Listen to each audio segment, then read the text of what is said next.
ओम नमः शिवाय। जय श्री कृष्ण। वे एकाकी, पराधीन तथा मित्र और बंधु बांधवों से रहित होते हैं।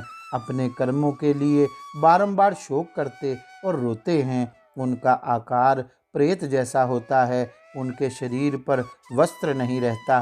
कंठ, होंठ और तालू सूखे होते हैं। वे शरीर से दुर्बल और भयभीत होते हैं तथा क्षुधा की आग से जलते रहते हैं। बलोन्मत्त यमदूत किन्हीं किन्हीं पापी मनुष्यों को चित सुलाकर उनके पैरों में सांकल बांध देते हैं और उन्हें घसीटते हुए खींचते हैं। कितने ही दूसरे जीव ललाट में अंकुश चुभाए जाने के कारण कलेश भोगते हैं। कितनों की बाहें पीठ की ओर घुमाकर बांध दी जाती हैं और उनके हाथों में कील ठोक दी जाती है।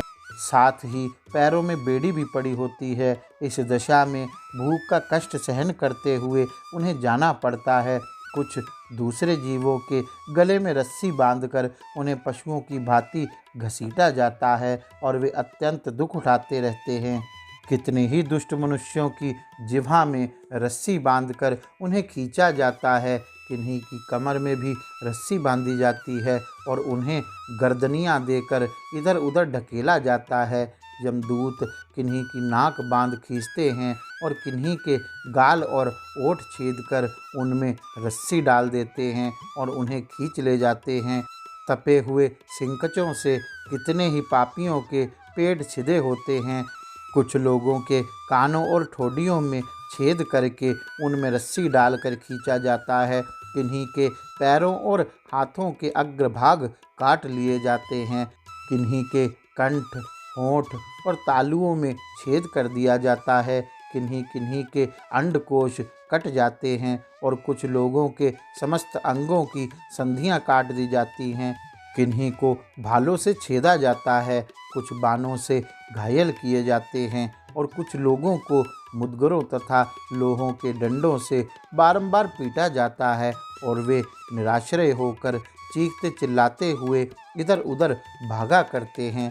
प्रज्वलित अग्नि के समान कांति वाले भांति भांति के भयंकर आरों और भिंदी पालों से उन्हें विदीर्ण किया जाता है और वे पापी जीव पीप तथा रक्त बहाते हुए घाव से पीड़ित होते और कीड़ों से डसे जाते हैं। इस प्रकार उन्हें विवश करके यमलोक में ले जाया जाता है। वे भूख प्यास से पीड़ित होकर अन्न और जल मांगते हैं। धूप से बचने को छाया के लिए प्रार्थना करते हैं और शीत से व्यथित होकर तापने के लिए अग्नि मांगते हैं।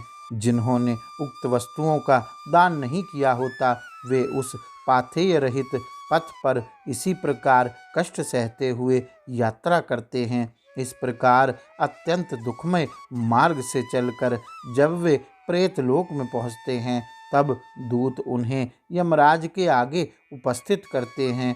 उस समय वे पापी जीव यमराज को भयानक रूप में देखते हैं। वहाँ असंख्यों भयानक यमदूत जो काजल के समान काले, महान वीर और अत्यंत क्रूर होते हैं, हाथों में सब प्रकार के अस्त्र शस्त्र लिए मौजूद रहते हैं। ऐसे ही परिवार के साथ बैठे हुए यमराज तथा चित्रगुप्त को पापी जीव अत्यंत भयंकर रूप में देखते हैं।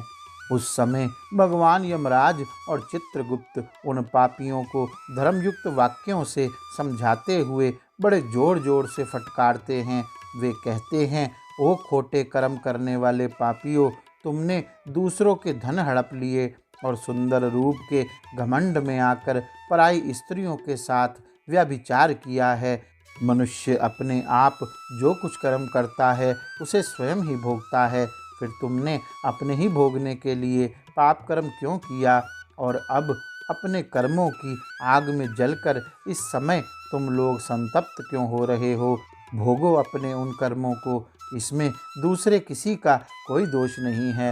ये राजा लोग भी अपने भयंकर कर्मों से प्रेरित हो मेरे पास आए हैं। इन्हें अपनी खोटी बुद्धि और बल का बड़ा घमंड था। अरे ओ दुराचारी राजाओं, तुम लोग प्रजा का सर्वनाश करने वाले हो। अरे थोड़े समय तक रहने वाले राज्य के लिए तुमने पाप क्यों किया? राज्य के लोभ में पड़कर मोहवश बलपूर्वक अन्याय से जो तुमने प्रजाजनों को दंड दिया है, इस समय उसका फल भोगो। कहाँ है वह राज्य और कहाँ गई वह रानी जिसके लिए तुमने पाप कर्म किया था? अब तो सबको छोड़कर तुम अकेले ही यहाँ खड़े हो।